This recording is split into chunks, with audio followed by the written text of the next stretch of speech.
ఏ సమాచారం కావాలన్నా ఇవాళ ఒక క్లిక్తో తెలుసుకుంటున్నాం. ఇంటర్నెట్ మనకు అందుబాటులోకి తెచ్చిన విప్లవాత్మకమైన మార్పు ఇది.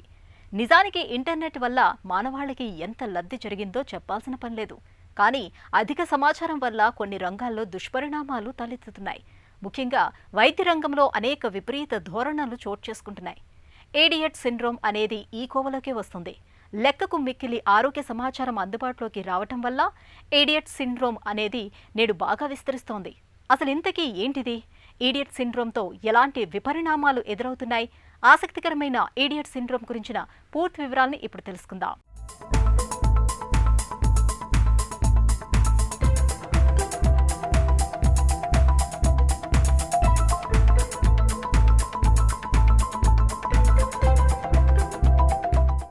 ఆరోగ్యంపై ఆందోళనతో అనవసరంగా పదే పదే ఆన్లైన్లో శోధించడాన్ని ఇడియట్ సిండ్రోమ్గా చెప్పొచ్చు. Internet derived information obstruction treatment సిండ్రోమ్నే వైద్య పరిభాషలో సైబర్ కాండ్రియా అని కూడా అంటారు. చాలామంది ఈ మధ్య తమకున్న లక్షణాల ఆధారంగా ఆన్లైన్లో శోధించి జబ్బు ఏమిటో నిర్ధారించుకుంటున్నారు. వైద్యుడిని సంప్రదించకుండానే చికిత్స చేసుకుంటున్నారు. అంతర్జాలం అందుబాటులో ఉన్న ఎవరికైనా ఈ సిండ్రోమ్ రావచ్చు. అతిగా టెక్నాలజీ వాడుతూ ఆన్లైన్లో త్వరగా పరిష్కారాలు వెతికే యువతీ యువకులకు ఇడియట్ సిండ్రోమ్ ముప్పు ఎక్కువ. సౌకర్యంగా ఉండటమో, సంప్రదాయ ఆసుపత్రి వ్యవస్థను నమ్మకపోవటమో కారణమేదైనా ఇలాంటి వారు వైద్య సలహాల కోసం ముందు అంతర్జాలాన్ని ఆశ్రయిస్తుండడం గమనార్హం. ఆరోగ్యం గురించి అతిగా ఆందోళన చెందేవారికి ఇది అంటుకోవచ్చు. వీళ్ళు ప్రతి లక్షణాన్ని ఎక్కువగా ఊహించుకుంటుంటారు. లేనిపోని జబ్బులను ఆపాదించుకొని ఆన్లైన్లో వాటి గురించి తరచూ వెతుకుతుంటారు. డాక్టర్ని సంప్రదించడానికి సమయం దొరక్కపోవటం వల్ల ఆన్లైన్లో పరిష్కార మార్గాల కోసం అన్వేషిస్తుంటారు. తరచూ డాక్టర్ దగ్గరికి తీసుకెళ్లటం ఎందుకని అంతర్జాలంలో ఆయా లక్షణాలను శోధిస్తుంటారు. ఈడియట్ అంటే ఏంటంటే internet derived illness obstructive treatment. అంటే ఏంటంటే ఈ గూగుల్ ఇలాంటి సెర్చ్ ఇంజన్లు వచ్చిన దగ్గర నుంచి ఎవరికి వాళ్ళకి సంబంధించినటువంటి లక్షణాలు బట్టి, లేదంటే వాళ్ళు ఎక్కడో విన్నటువంటి ఒక వార్త బట్టి దాన్ని గూగుల్ చేయటము, దాన్ని వాళ్ళకు వాళ్ళు ఆపాదించుకోవటం, దీన్ని ఇంటర్నెట్ డిరైవ్డ్. మరి అబ్స్ట్రక్టివ్ ట్రీట్మెంట్ అని ఎందుకు అంటున్నారు డాక్టర్ గారు అంటే కనుక, ఎందుకంటే వీళ్ళు తెలుసుకునేటటువంటి ఆలోచన, వీళ్ళు తెలుసుకునేటటువంటి వివరాలు ఏదైతే ఇంటర్నెట్ ద్వారా సేకరిస్తారో అది వాళ్ళ ట్రీట్మెంట్కి పూర్తిగా ఉపయోగపడదు, వాళ్ళ డయాగ్నోసిస్కి ఉపయోగపడదు. ఇన్ఫ్యాక్ట్ వాళ్ళు డాక్టర్ ఎదురుగుంటా కూర్చుని, డాక్టర్ గారు మీరు అది చెప్తున్నారు కానీ మేము ఇది విన్నాము, మీరు ఇది చెప్తున్నారు కానీ మేము అది విన్నాము, ఇది అవుతుందా అది అవుతుందా అనేటటువంటి అబ్స్ట్రక్షన్కి, అంటే ట్రీట్మెంట్కి ఒక అబ్స్ట్రక్షన్ కింద మారేదానికి ఒక అవకాశం అయితే, మూడో అంశం ఏంటంటే కనుక ఫైనల్గా వాళ్ళు ఆలోచించుకుని డాక్టర్ గారు రాసేటటువంటి ట్రీట్మెంట్ ప్రిస్క్రిప్షన్ని మళ్ళీ వెళ్ళి అది గూగుల్లో సెర్చ్ చేసి దాంట్లోంచి అమ్మో ఈ ట్యాబ్లెట్కి ఈ సైడ్ ఎఫెక్టు, ఆ డయాగ్నోసిస్కి ఇలా ఉంటుందంటే ఈ డయాగ్నోసిస్కి ఇలా ఉంటుందా అని చెప్పి భయపడి అది తాత్కాలికంగా వెళ్ళటం వరకే, డాక్టర్ దగ్గరికి వెళ్ళటం వరకే ఆ ట్రీట్మెంట్ వదిలేసి మళ్ళీ ఇంకో సెకండ్ ఒపీనియన్ గురించి ఇంకో తలుపు తట్టడం అనమాట. సో దీన్నే మనం ఏమంటామండి, డాక్టర్ షాపింగ్ అంటూ ఉంటాం. సైబర్ కాండ్రియా అని దీనికి ఎందుకు పేరు పెట్టారండి? ఎందుకంటే సైబర్ అంటే ఇంటర్నెట్, కాండ్రియా అంటే భయం.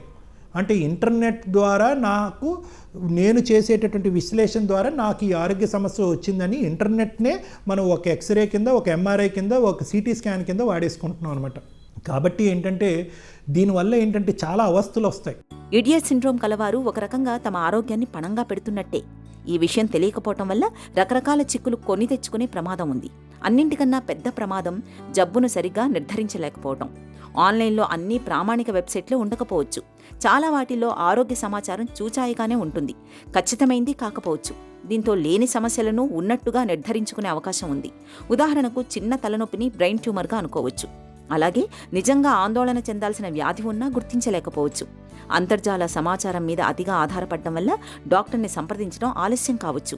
దీంతో చికిత్స కూడా ఆలస్యమవుతుంది. పెద్ద సమస్యలైతే అప్పటికే పరిస్థితి చేయి దాటొచ్చు. అనుచిత చికిత్స మరో ఇబ్బంది. ఆన్లైన్లో కనిపించే చిట్కాలు లేదా చికిత్సలు అసలు సమస్యకు సరిపడకపోవచ్చు, సురక్షితమూ కాకపోవచ్చు. తమకు తామే జబ్బులను నిర్ధారించుకుని వాటి గురించి నిరంతరం బాధపడుతూ వస్తుంటే దీర్ఘకాల మానసిక ఒత్తిడి, ఆందోళనకు దారితీస్తుంది. అనవసర చికిత్సలు, పరీక్షల కోసం ఖర్చు పెట్టడం వల్ల ఆర్థికంగానూ నష్టం కలుగుతుందని చెబుతారు నిపుణులు. వైద్య వ్యవస్థ మీద నమ్మకం సన్నగిల్లటం వల్ల ఏర్పడినటువంటి ఒక సమస్య కింద కూడా పరిగణించదు. ఒక పక్క నుంచి ఏంటంటే గూగుల్ అనేటటువంటి ఒక యంత్రం ఉంది, దాంట్లో ఏది పెట్టినా కూడా వస్తుంది అనేది ఒకటి.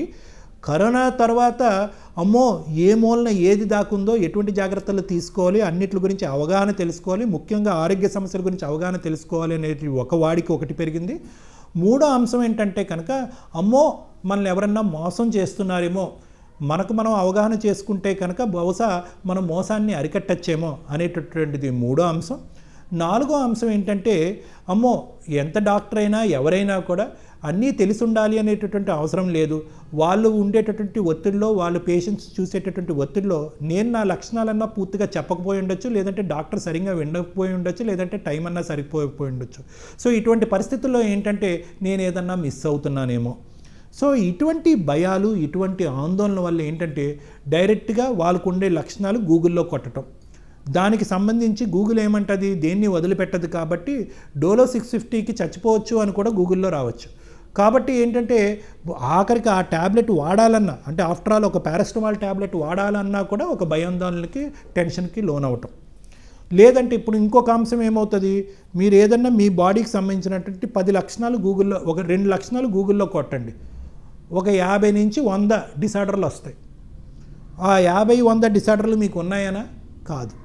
సో కాబట్టి ఏంటంటే ఒక డాక్టరు ఒక ఇల్నెస్ చూసేటటువంటి విధం, ఒక గూగుల్ మెషిన్ మీరు చెప్పి కొట్టే మీ భయంతోనో ఆందోళనతో కొట్టేటటువంటి అంశాలని పరిగణలోకి తీసుకునేది రెండూ చాలా భిన్నంగా ఉంటాయి. నక్కకి నాగలోకి అనుకున్నంత తేడా ఉంటాయి. ఇడియట్ సిండ్రోమ్తో బాధపడేవారు చిన్నపాటి లక్షణాలకే తీవ్రమైన అనారోగ్యం ఉన్నట్లు ఆందోళన చెందుతుంటారు. వైద్య సమాచారం కోసం గంటల తరబడి అనవసరంగా ఆన్లైన్లో శోధిస్తుంటారు. ఆన్లైన్లో శోధిస్తున్నప్పుడు, చేస్తున్నప్పుడు చెమటలు పడుతుంటాయి. గుండె వేగంగా కొట్టుకుంటూ ఉంటుంది. ఇప్పటికే ఉన్న అనారోగ్య సమస్యలకు సంబంధించి విపరీత నిర్ణయాలు తీసుకుంటూ ఉంటారు. వైద్యులు ఇచ్చే సమాచారాన్ని అంతగా విశ్వసించారు. నిజానికి పూర్తిగా ఆన్లైన్ శోధనపై ఆధారపడితే జబ్బును తప్పుగా నిర్ధారించే ప్రమాదం ఉంది. ఫలితంగా ఒక వ్యాధికి మరో చికిత్స తీసుకుంటే మొదటికే మోసం వస్తుంది. పరిస్థితి మరింత దిగజారిపోవచ్చు. ఈ నేపథ్యంలో వైద్యులు ధృవీకరించకుండా జబ్బులపైన, జబ్బుల తాలూకు లక్షణాలపైన ఎవరూ ఎలాంటి నిర్ణయానికి రాకూడదు. ఇంటర్నెట్లో ఉన్న సమాచారమంతా నిజం కాదనే వాస్తవాన్ని గుర్తించాలి. పైగా ఒక అనారోగ్య సమస్యను మీకు మీరే నిర్ధారించుకునే నిపుణులు కాదనే స్పృహలో ఉండాలి. ఆ దిశగా వచ్చే అన్ని ప్రతికూల ఆలోచనలకు దూరంగా ఉండాలి. ఒకవేళ ఎంత ప్రయత్నించినా ఆందోళన నుంచి బయటకు రాకపోతే వెంటనే వైద్యుణ్ణి సంప్రదించాలి. సైబర్ కాండ్రియా అంటే ఏంటంటే ఒక భయం. దాన్నే మనం ఈడియట్ సిండ్రోమ్ అని పెడుతున్నాం. ఏంటంటే తెలిసి తెలియకుండా తెలుసుకునేటటువంటి ప్రయత్నం, మిడిమిడి జ్ఞానంతో జీవితానికి సంబంధించినటువంటి పెద్ద నిర్ణయాలు తీసుకుని ట్రీట్మెంట్లను పోస్ట్పోన్ చేసుకుంటూ రకరకాల డాక్టర్ల దగ్గరికి వెళ్తూ రకరకాల ఇన్వెస్టిగేషన్స్ దగ్గర విపరీతమైనటువంటి ఖర్చు పెడుతూ అనవసరంగా టైం వేస్ట్ చేసుకుని మీకు, మీ కుటుంబ సభ్యులకి ఒక మనస్తాపానికి గురి చేసేటటువంటి ప్రయత్నం చేయకుండా ఉండటం గురించే ఈ సిండ్రోమ్ కనుక్కోవటం అనేది జరిగింది. ఎప్పుడు కూడా ఇటువంటి హెల్త్ అనేటటువంటి అంశాలను మీరు ఇంటర్నెట్ ద్వారా తెలుసుకోవాలంటే కనుక దాంట్లో ఒక డిస్క్రిప్షన్ అనేది గుర్తుపెట్టుకోండి. అంటే దాంట్లో ఒక కండిషన్ అనేది గుర్తుపెట్టుకోండి.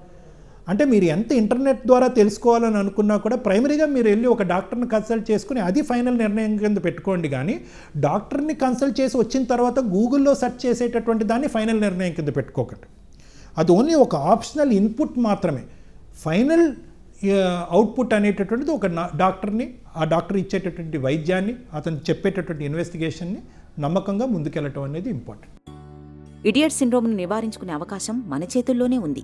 చిన్నదైనా పెద్దదైనా ఎలాంటి జబ్బైనా సరే విధిగా డాక్టర్ని సంప్రదించాలి. డాక్టర్లు సమస్యను ఖచ్చితంగా నిర్ధారించి తగిన చికిత్స సూచిస్తారు.